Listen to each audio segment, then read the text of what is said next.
Petroleum वो होता है जो ज़मीन के नीचे दबा हुआ एनर्जी का सोर्स है, जिसे हम कच्चा तेल या क्रूड ऑयल कहते हैं।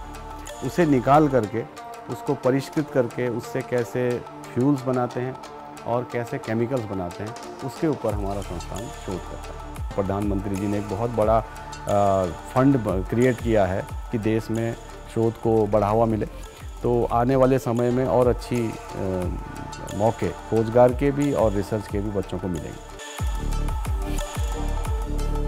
So we are now moving on to the sodium ion batteries. So that is my work here. हमारा बेसिकली जो भी एम है कि जो भी वेस्ट है उसको हम कैसे वेल्थ में कन्वर्ट करें। रोजगार से कामयाबी तक में इस हफ्ते जानिए पेट्रोलियम स्टडीज में क्या हो रहा है खास। बरोज जुमा शाम 7:30 बजे और सनीचर दोपहर 12:30 बजे सिर्फ डीडी उर्दू पर।